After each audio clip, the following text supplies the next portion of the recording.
Hey guys, welcome back to my channel. Today I'm doing a tier ranking video of all of the viral slash Booktok, booktube books that I've read. I'm also including some of the books that are just like famous. They're not really viral anymore. Actually, maybe they are.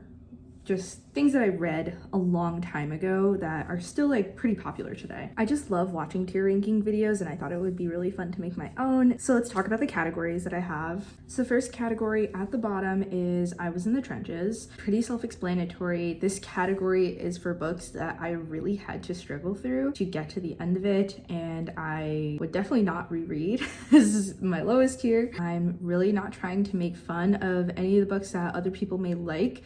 So I was in the trenches when I read these books, but you may not be. It was just a struggle for me to get through them. And then I've got No Thoughts Head Empty. This is for books that I really just don't remember much of them, or what I do remember, I have very little opinions about. It was just kind of a book that happened to me and I didn't feel like a huge participant in that reading experience. I just kind of let it happen. Honestly, wouldn't let it happen again. It's just books that I feel like very mid about. Then I've got character development. A lot of the books that will be going in this category are books that I read last summer when I first got into reading. These are books that I'm not crazy about anymore, but that I wouldn't take away. Like, I'm glad I had those reading experiences because it's what got me back into reading. It just like developed who I am as a reader, but it's not the same type of books that I would read now. But I'm grateful for what they were for me at the time and like how they helped me get back into it. They still hold like a lot of sentimental value to me though, because of the feelings that I would get while I was reading them. It's like I'd never felt like that about books before. Then we have She's My Friend, I Know Her. So these are books that I actually like, books that I would feel like comfortable recommending to people. I might even reread some of the books that are in this category. These are books that I think were genuinely good books, but they didn't like create a core memory for me like this top tier created a core memory. These are for the books that I can remember so well reading them no matter how much time passes, and that I will reread for comfort. Some of them I will reread not for comfort, but for like, I don't know, to feel everything because I want to be confused or I want to be sad or something like that. But I'm also drinking coffee out of this super cute mug, so I'm like super jittery. I don't drink a lot of caffeine. All right, so the first things we've got here are the ACOTAR series. I only read the first 4 books. I tried to read Silver Flames. I only got like 100 pages into it and just could not do it. Starting with ACOTAR, I was in the trenches through this book. I really didn't like it throughout the beginning. I only started to enjoy it in the later half of it, or like the last quarter, whatever it is, when we actually get the action and Rice gets introduced. But yeah, I just remember reading the first book and like not understanding the hype at all and why people even liked Tamlin. I was so glad when the book took the turn that it takes. I'd say Akamov was good character development, and so was Akawar. Akafas, I don't know if I want to say I was in the trenches or just No Thoughts Head Empty. I think No Thoughts Head Empty. I like don't have a ton of opinions about this book. I really liked some sections and like was mostly bored throughout the whole book. Yeah, I'm comfortable with this ranking. I think like the ACOTAR series was so great for me to get back into fantasy and like reading bigger books and a fantasy romance. I'd never really read this sort of book before. So actually the first fantasy romance that I've ever read was A Promise of Fire, which definitely character development. Like, that book has a lot of problems, but it was the first book that I read last summer. I was like, I want to read a fantasy romance. I want to see like what the Booktok girlies are talking about. So A Promise of Fire has kidnapping trope in it, which I wasn't crazy about.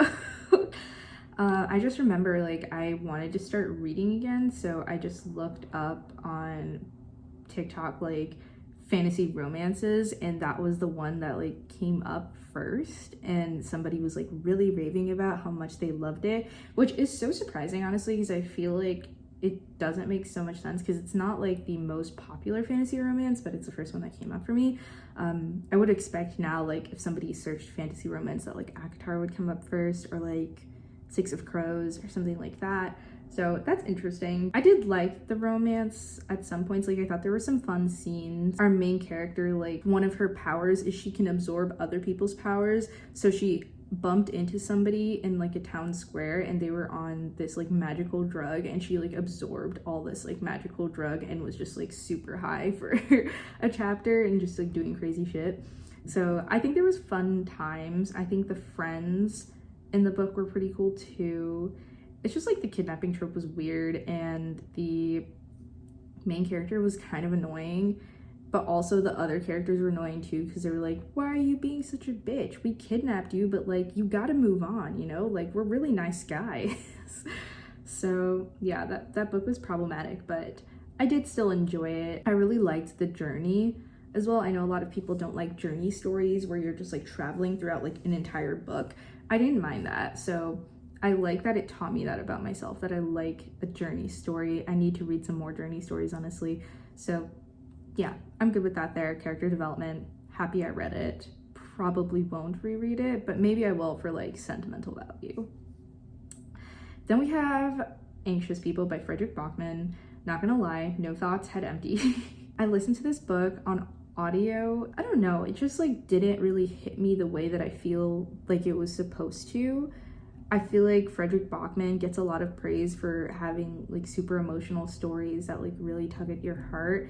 And I got that the story was supposed to be emotional, but I just didn't feel super connected to the characters. Something about his writing, it doesn't hit me the way that I feel like he's trying to hit me. Like he's trying to like hit my heart and make me feel something, and it kind of just goes over my head. And it's like, oh, okay, yeah, that is sad. Or like, yeah, I do get that now. I get why your character did that, but I still don't feel like this character is real enough. Like, I don't know, his characters feel kind of flat, even though he goes into like so much backstory for them.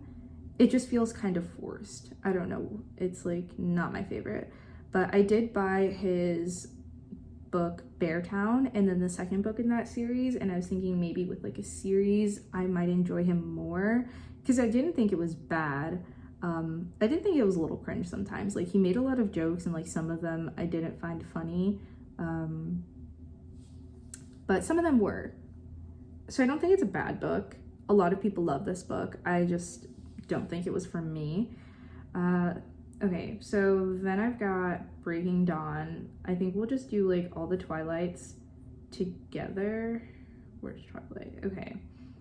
So Twilight definitely created a core memory. I'm so sorry. I feel like this is terrible. This is like, I just put Frederick Bachman in like my second bottom tier, and then Twilight as number one. It's just, these are the books that created core memories, guys. I'm sorry.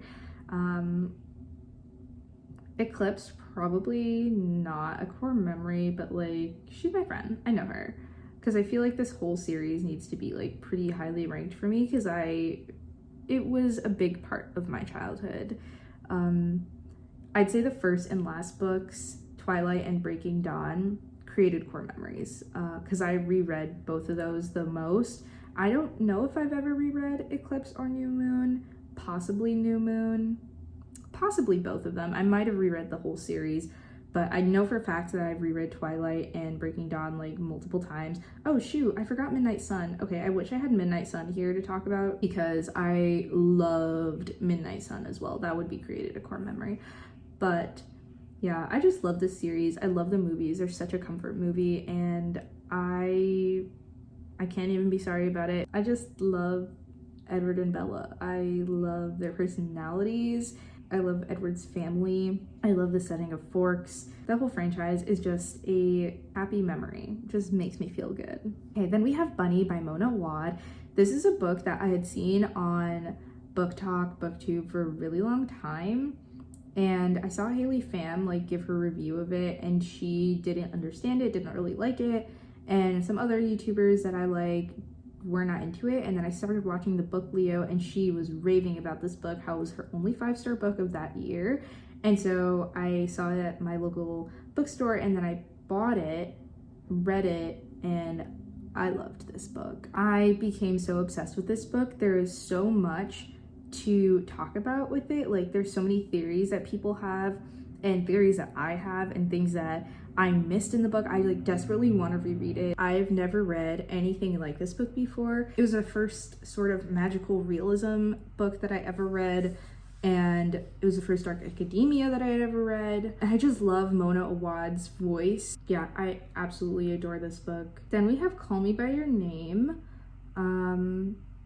Created a core memory. This was a book that I got from like, I don't think it was Booktok, it was just from TikTok, because there was that time when like the Timothy Chalamet edit was like going super viral, like not even just like in the book world, just like on TikTok.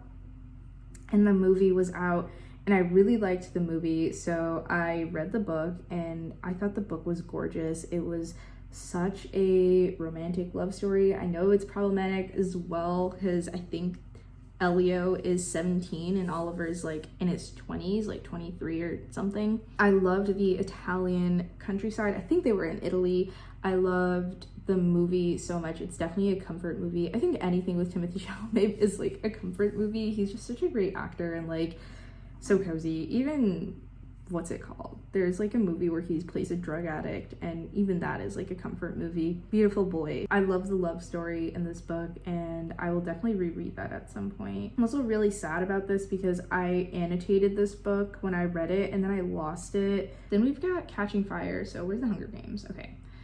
Hunger Games and Catching Fire. I literally read this last month. I've been obsessed with the movies for a very long time, probably like since they came out. I've watched them so many times. This is another comfort movie and I'd only read the books for the first time last month, so this is like pretty fresh in my mind, but creating core memories. But even like if this doesn't stay as a core memory for a long time, even though I think it will because it was such an amazing reading experience, the movies in itself are like core memories, and the books just brought me so much joy. I haven't read Mockingjay yet because I don't want it to be over, but the first two were spectacular, fabulous, amazing. The games are just so good to watch. Like I love that Catching Fire has its own games too, and the jungle in the games, Finnick Dare, just so much good stuff about that series.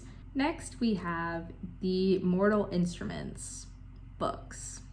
City of Bones, No Thoughts Head Empty, City of Ashes, I was in the trenches. I was in the trenches so deep. I couldn't even finish this book. I had 100 pages left. It's like a 400-page book.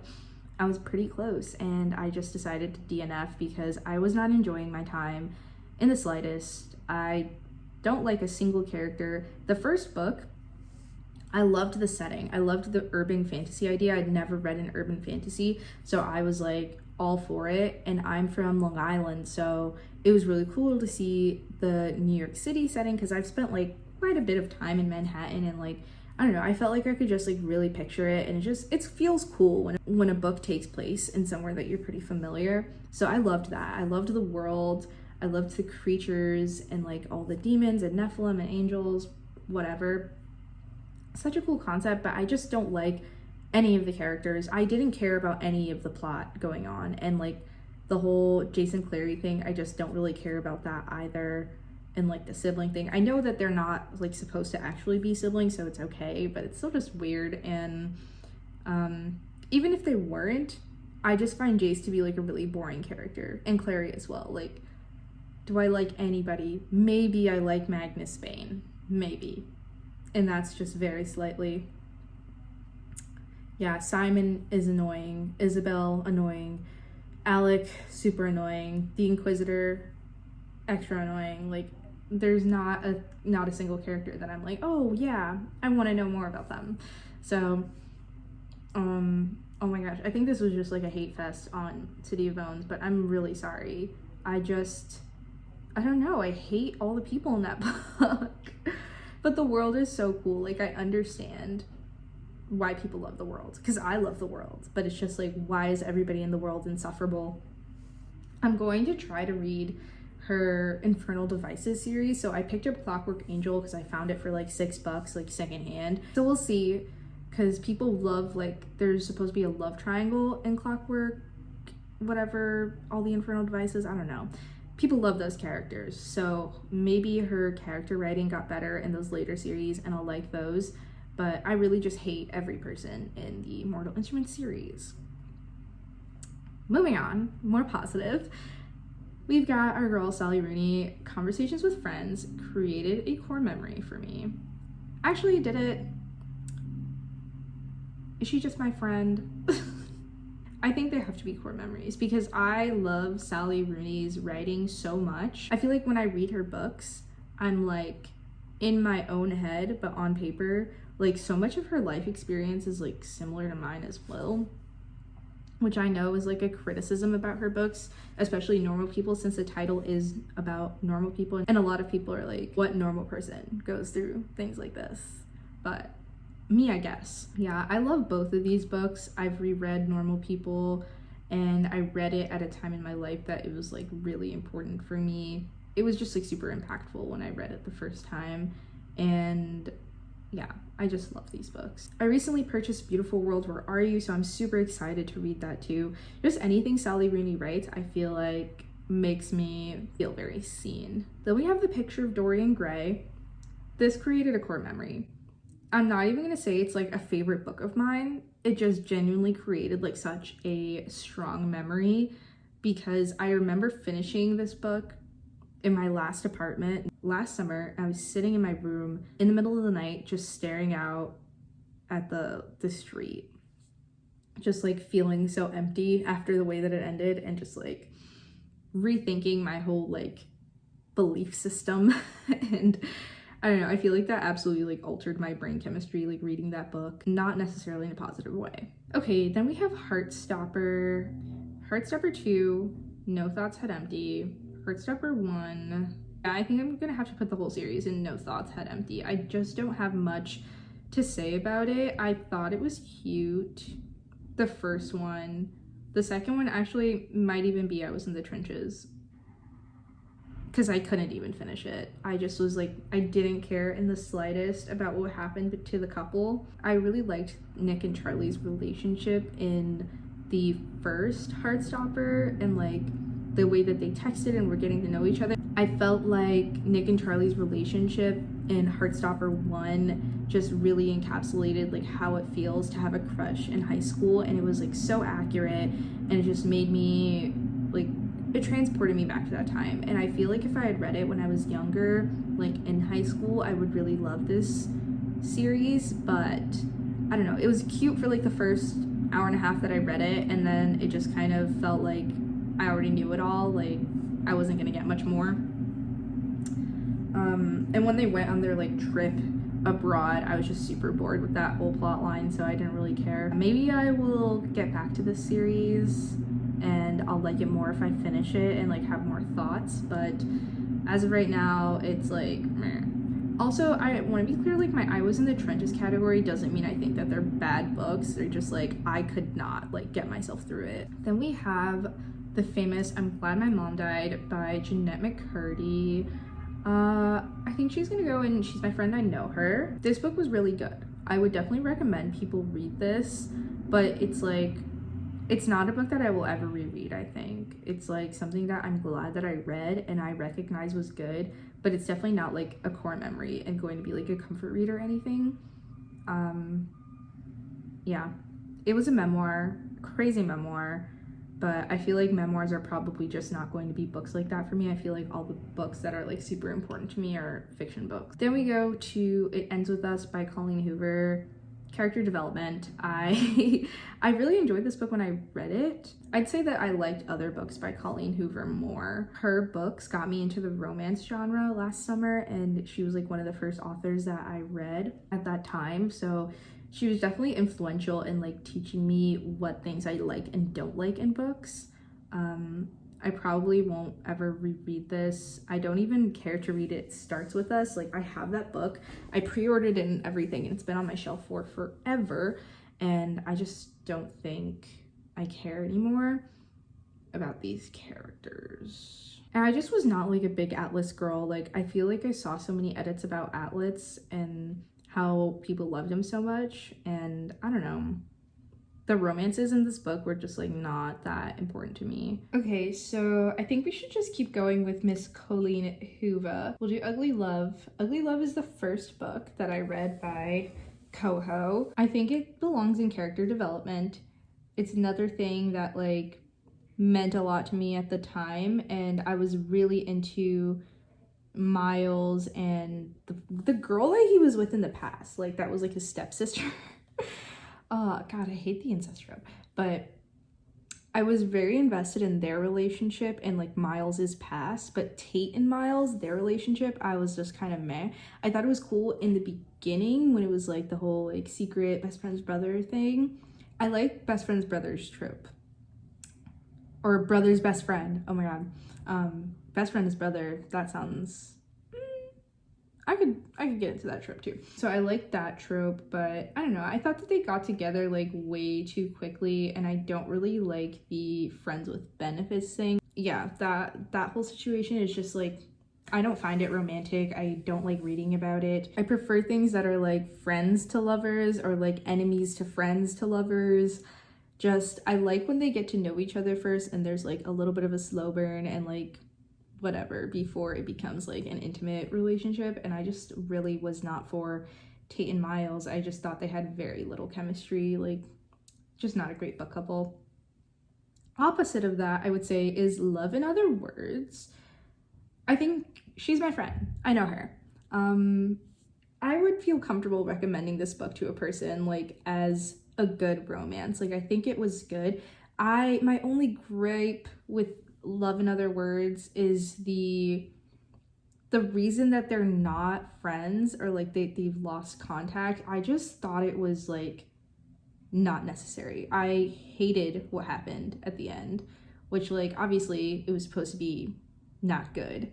I felt like it was just like so out of the blue, out of nowhere. But I love their romance. Like their romance is probably my favorite romance that I've read of like two characters that I felt had amazing chemistry, and like childhood best friends to lovers is so cute.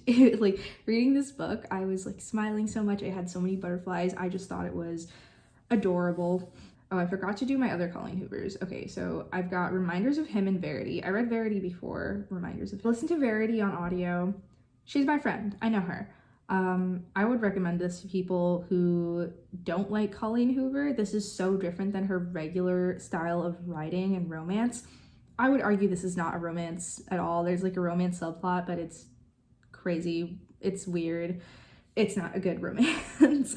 I think this book is a good thriller for people who are like, I don't know, new to the genre, because I don't think I'd read any thrillers, or maybe I just listened to one. It definitely kept me on my toes. I thought it was super interesting. Colleen Hoover like writes about some crazy shit. Like she really is just not afraid to write about the most crazy topics. So yeah, I thoroughly enjoyed this book. It had me spooked. It had me like wanting to know what was gonna happen so badly. I was like nervous while reading this book. I liked it. Then the last Colleen Hoover book I've read, Reminders of Him. Either She's My Friend, I Know Her, or Character Development. She's My Friend, I Know Her. She's my friend. Yeah, I liked this book. I liked it not for the romance between her and like the current guy. I don't remember what his name is, but there's like flashbacks to how she fell in love with and like was with the person that died. And that romance I thought was really sweet. I really liked that. And I loved like her thoughts and like her relationship with her daughter, even though she doesn't see her like throughout most of the book. The like current one, I felt like their love story was just kind of weird and like superficial. I liked this book. I did enjoy it. I read it pretty quickly too. That's one thing about Colleen Hoover. Like every book that I read by her, I read it really quickly. So that says something about her. I think then we'll do Milk and Honey by Rupi Kaur. No Thoughts Head Empty. I'm sad to say it. I just don't understand Rupi Kaur's poetry. I just like I understand some of it, like I get what she's trying to say, and some of it I just have no idea what she's trying to say. And like sometimes when I do get it, I just like am kind of underwhelmed with like her prose and stuff. I just think that there's other poetry that I like a lot better. It's like her style, like this minimalistic, like short poems are just not really the type of poetry I like. We got Stalking Jack the Ripper. This is like a YA mystery, which I really don't read much mystery. I think this is the only mystery that's here. I don't think I like mystery that much. I just find myself being really impatient and like, I don't know, mystery is not my genre. But the writing was it was okay, like not horrible, but it definitely wasn't good. I did like Thomas. I thought he was a fun character. I liked the banter between Thomas and our main character. I really liked the setting. So maybe character development? I think no thoughts head empty. Like, I gotta be honest. I feel like the vibes were really good. So I feel like this book taught me, like, I really like these vibes. So that's why I feel like it kind of deserves to be in character development. But when I think about the other books that are in character development, I would rather reread any of those before reading Stalking Jack the Ripper. It was boring sometimes, like a lot of the time. The only thing that I really liked about this book was the romance, and it's not even like the biggest part of it. Like, the romance subplot is definitely there, but it's mostly about the mystery, and I thought the mystery was like kind of boring and really obvious. The romance and the setting was great. I think there are other books that do like a gothic setting with like a romance subplot that are better. Then we have The Confidence of Wildflowers. I also read this last summer. Character development. Gosh, I'm like rethinking what I did with Stalking Jack the Ripper, because I feel like if I had to compare it with The Confidence of Wildflowers, I would rank Stalking Jack the Ripper above that. I think I'll put it in character development, because I didn't know how much I liked gothic settings until I read this book, and I did really enjoy Thomas Cresswell. So, okay, I moved that up. The Confidence of Wildflowers, I liked the single dad trope. I didn't know that I did until I read that, and I didn't mind the age gap. I felt like it wasn't super realistic though, but I really loved Forrest in this book, which was I think the main character's name was Thayer. I'm surprised I remember that. I feel like I always forget names from books, but Thayer's son's name was Forrest, and I loved reading about him. Like, I didn't know I liked reading about kids in books, but he made the book really cute. So yeah, I'd say character development, because I loved Forrest, and Thayer was kind of like boring. Like, I honestly don't remember anything about that man. He was not making me swoon in the least. The Deal by Elle Kennedy. She's my friend, I know her. It's borderline created a core memory though. Borderline. I feel like this book really elevated my expectations of what good chemistry feels like in a romance book, because the chemistry between these two characters was really great. I thought their relationship was really wholesome and sweet, and I was surprised by that because I didn't expect that from this book. I thought it was just going to be kind of like the regular romance recipe, and Garrett was actually really sweet. He was like a great character to read about. Our main character, she was fine. Like, I didn't have much opinions on her. She was just kind of there, but Garrett was great. Then She Was Gone. I listened to this on audio. This is the only like thriller on this. I guess you could kind of call Verity a thriller. Bunny is kind of a thriller. This is like the most thriller. Like, it's literally about like a kidnapping. Character development. This book taught me that I'm not really that into thrillers, because like I was desperate to find out what happened. It was definitely like a good thriller in that aspect, but it was just like really dark and like heavy, and I would never read this book again or listen to it again. And I don't think I like reading books that have anything to do with kidnapping. That's like one of my biggest fears too, being kidnapped. Yeah, wasn't a fun time reading this book, but it was like a good thriller. Then we have The Song of Achilles. Created a core memory. I really loved this book. I read it like a few years ago. I might have still been in high school when I read this book, or maybe not. Maybe it was like my freshman year of college or something. But I hadn't read a book in a very long time, and I read this, and this isn't like what got me into reading. Like, I read Song of Achilles and I didn't really read another book for a while. I think the next book after that was Call Me By Your Name that I read. I thought the romance between Achilles and Patroclus was genuinely like so beautiful and sweet. It's childhood best friends to lovers. I just thought like the pacing was so comforting and slow. Like, it was just good vibes, like until like the end. Then everything kind of becomes stressful, but almost the entire book was just like so sweet and like cozy. And I loved, there's like this scene where they're in a cave together, and I think the cave was pink. Maybe I'm like making up that memory, but it was like this huge cave, and I'm imagining with like pink crystals everywhere, and they're like in a pond, and they're just being in love and cute. I just thought it was such a sweet romance, but not cringy at all. I feel like some of these romances, like I like them, but they were sometimes like kind of cringe. But this one is just like beautiful writing the whole time, always. All right, then we've got the Harry Potter series. I just wanted to go through these really quick. Book 1, I haven't read them in a while. I reread like the first 2/3 of book 1 like 2 months ago, so that's the most recent like thing I've read from Harry Potter. Before that, I've reread the series at least 3 times, but the last reread that I did, I was like 16 years old. So that was like almost 5 years ago. 16 plus 5, almost 6 years ago. Yeah, so it's been a while. I think book 1 is kind of like No Thoughts, Head Empty. I don't remember much from the second book either. All right, let's do this in order of like the ones I like the most. Last book created a core memory. So did book 6.